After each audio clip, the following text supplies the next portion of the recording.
Hi, I'm Marcia. Welcome back to our expat life. So today we are talking about planning your scouting trip, which is more than just a sightseeing vacation and why it's imperative that you plan like mad for this. Some of you have been here many times and you're just kind of moving over now after you've visited many times. I totally understand that, but in our case, we had never been to France at all prior to our scouting trip. So for us, it was a lot of the shock of being tourists and also trying to balance that with all the things we needed to get done on the scouting trip. So the first thing I want to talk about is schools. Again, if you have kids, if not, this isn't quite as important to you, but this is a super important piece when you're on your scouting trip and you're narrowing down areas or you're really focused on an area and you need to look, at the schools. We totally screwed this up. So part of the problem is that you assume you know how things work. In the US, you just walk into a school, you get information, you get forms, whatever, easy peasy. It's not like that here, and we didn't know that. So there are very specific scheduled dates for testing. They have certain open doors dates that are very sparse throughout the year and otherwise do not accommodate tours, families, etc. A lot of schools don't have mid-year enrollment, so be aware of that when if you're looking to move during the middle of the year. And we literally missed the testing dates by like 2 weeks because we had no idea that was even a thing. The testing in our area, at least, is only done in person, and it's done in January and August. So definitely something you want to check on prior to your scouting trip, and then do as much legwork as you can when you're here. All right, next up, things to do on your scouting trip is housing. So depending on how far out you are when you plan your scouting trip, you may want to look at homes and or interview someone that will be your advocate as you look at homes from afar when you start that process. So this is super important.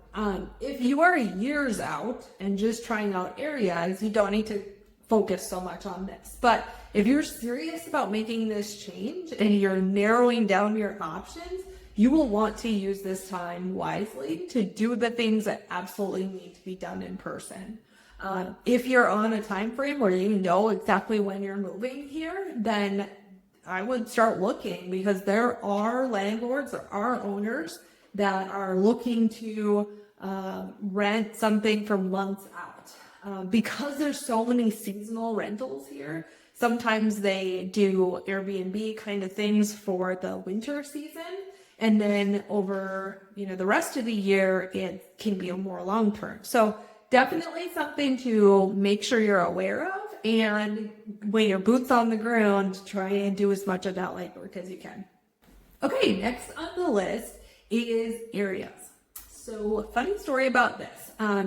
Early on in the process, we had our scouting trip all planned. I was using Google Maps and I was making the route, and it was 2 weeks, 5 countries, 38 hours of driving, and I think we had about 17 stops figured in. In hindsight, that would have been a train wreck. So we didn't end up doing that. We ended up narrowing it down farther. But when you are to the point of doing a scouting trip, it really needs to be like 1 to 3 areas tops. And probably not all over the place because it's just going to take too long to, commute around. Keep in mind that the experience you have on this trip will shape your impression of that area, good or bad. So plan accordingly, give yourself enough time to really get a great feel for each area, and don't make it crazy and rushed because it's really going to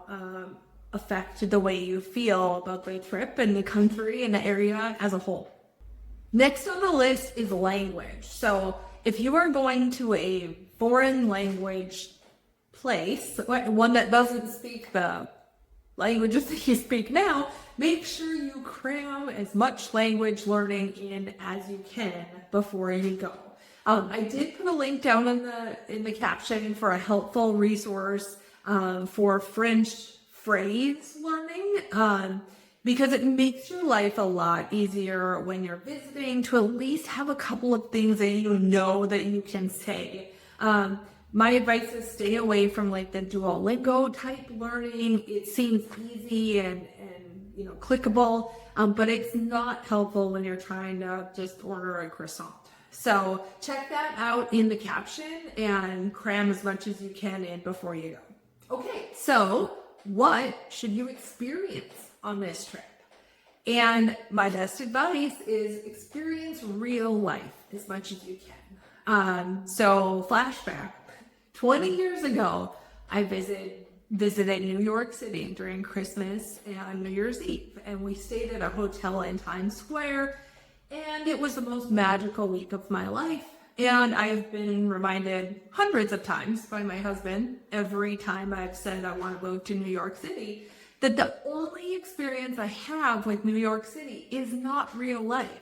We're not going to live in Times Square, and it's not going to recapture that magic. You don't want this to be your experience because you will be let down when you go there for real and it's real life. So make sure that you're trying to stay in areas that are real life. This leads me to my next point, where to stay. Stay in an Airbnb in a neighborhood if you can, or in the city center if that's where you want to land, or in a village if that's your vision. But if you have decided you want your new country's vibe to be slow and country and village, do not stay in the city, and vice versa. So ideally, if you aren't sure where you want your vibe to be yet when you're going on your scouting trip, try and stay in both areas. Split up your trip and stay for a few days in the city and get an experience of that, and then stay in a village and get an experience of that. That's probably the best way to really get the feel for those different types of areas. Another thing to consider is the time of year that you're going on your scouting trip. So I know it's super tempting to go to Europe during the Christmas market season, or Germany during Oktoberfest, or summer tourist time. But my advice is to go during the worst time of year.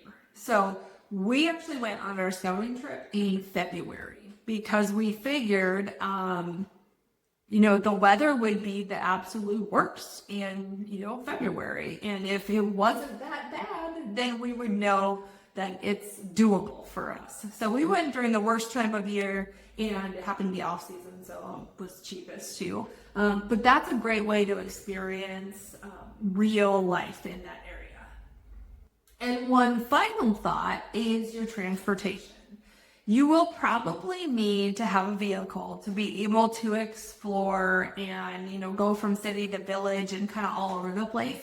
But if your intention long term when you move over is to be car free when you live abroad, then make sure you're taking public transport to actually experience that. Take the trams, take the trains, take the buses, take the long distance trains, get a feel for what your life would be like using that public transport. I know in our experience, we have never lived in a place where we could use public transport, there wasn't any. And so we're extremely car dependent. And so that's been a huge shift for us and not one that we were maybe totally prepared for. So make sure you're experiencing that as well when you're on your scouting trip. If you are thinking about making a move abroad, or maybe you're just curious about what life here looks like, either way, we're really glad you're here. Thanks for being a part of our expat life. Au revoir.